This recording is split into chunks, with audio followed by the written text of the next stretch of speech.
السلام علیکم ورحمۃ اللہ وبرکاتہ۔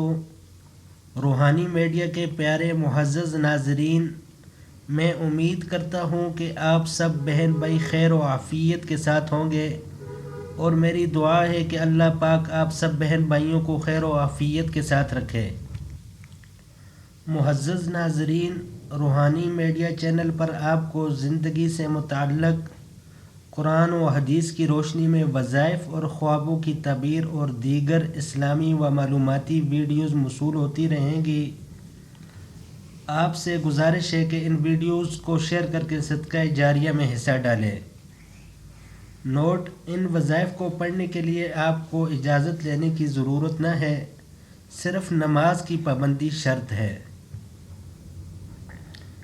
آپ دنیا کے کسی بھی کونے سے اپنے بچوں کو آن لائن قرآن پاک پڑھانے کے لیے اور مزید معلومات کے لیے دیے گئے واٹس ایپ فون نمبر اور اسکائپ پر ہم سے رابطہ کر سکتے ہیں۔ معزز ناظرین، ہمارے پیارے آقا سردار دو جہاں صلی اللہ علیہ وسلم نے فرمایا کہ جو شخص اذان کا جواب دے گا اللہ پاک اس کو جنت میں داخل فرما دیں گے۔ آپ یہ ویڈیو پوری دیکھیں، اس میں آگے میں آپ کو بتا دوں گا کہ اذان کا جواب آپ نے کیسے دینا ہے۔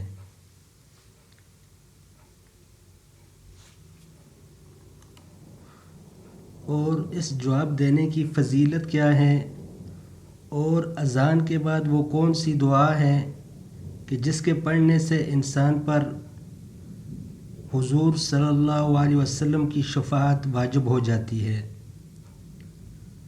اذان کا ادب یہ ہے کہ جب اذان ہو رہی ہو تو خاموشی سے سنا جائے، اور آپ صلی اللہ علیہ وسلم نے یہ بھی بتایا ہے کہ اذان کے ہر لفظ کا جواب دینا چاہیے، یعنی جو مؤذن کہتا ہے وہ سننے والے کو بھی کہنا چاہیے۔ اذان کا جواب کیسے دینا ہے، اس کے لیے یہ سامنے پکچر میں آپ نوٹ فرما لیں۔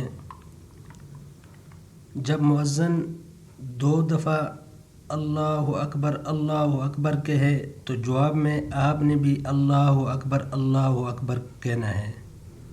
اس کے بعد مؤذن 2 دفعہ اشہد ان لا الہ الا اللہ کہے گا، آپ نے بھی جواب میں اشہد ان لا الہ الا اللہ کہنا ہے۔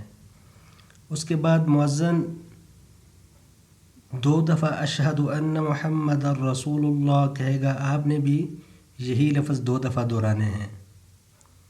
اس کے بعد مؤذن 2 دفعہ حی علی الصلاۃ کہے گا، آپ نے اس کی جگہ کہنا ہے لا حول ولا قوۃ الا باللہ۔ اس کے بعد مؤذن 2 دفعہ حی علی الفلاح کہے گا، اس کے جواب میں بھی آپ نے لا حول ولا قوۃ الا باللہ کہنا ہے۔ اس کے بعد مؤذن کہے گا اللہ اکبر، تو آپ نے بھی جواب میں یہی کہنا ہے۔ اس کے بعد لا الہ الا اللہ، تو آپ نے بھی جواب میں لا الہ الا اللہ کہنا ہے۔ صبح کی اذان میں الصلاۃ خیر من النوم جب مؤذن کہے گا تو آپ نے کہنا ہے صدقت و بررت۔ یہ جو اذان کے جواب کا طریقہ ہے۔ نبی صلی اللہ علیہ وسلم نے ارشاد فرمایا، جو بندہ اس طرح اخلاص کے ساتھ اذان کا جواب دے گا تو وہ جنت میں جائے گا۔ آپ صلی اللہ علیہ وسلم نے اذان کے بعد جس دعا کے پڑھنے کی ہدایت فرمائی ہے وہ یہ ہے۔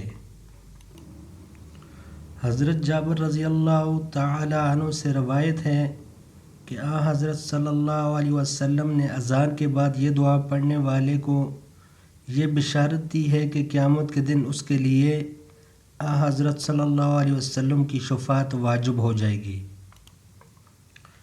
یہ دعا آپ نے اذان کے بعد پڑھنی ہے۔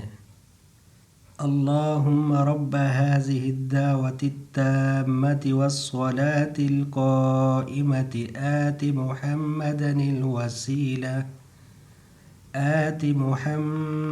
الوسيلة والفضيلة والدرجة الرفيعة وابعثه مقاما محمودا الذي وعدته وارزقنا شفاعته يوم القيامة إنك لا تخلف الميعاد۔ اگر کسی قسم کا عذر نہ ہو تو ہمیں اذان کا جواب بھی دینا چاہیے اور یہ دعا بھی پڑھنا چاہیے۔ جی ہاں، اگر کوئی عذر ہو جیسا کہ ہم بیت الخلاء میں ہوں تو اس وقت اذان کا جواب نہ دیں، یا اسی طرح اگر کوئی سنت یا نفل نماز پڑھ رہا ہو تو پھر نماز کی طرف توجہ دیں، اذان کا جواب نہ دیں۔ اور اگر کوئی ایسی جگہ ہو جہاں ایک دفعہ سے زیادہ اذان سنائی دے رہی ہو، یعنی گھر کے قریب زیادہ مسجدیں ہیں جس کی آواز سب سے اونچی اور صاف آ رہی ہوگی، صرف اس اذان کا جواب دیں، باقی اذانوں کا جواب دینا ضروری نہیں ہے۔ اسی کے ساتھ میں آپ سے اجازت چاہوں گا۔ السلام علیکم ورحمۃ اللہ وبرکاتہ۔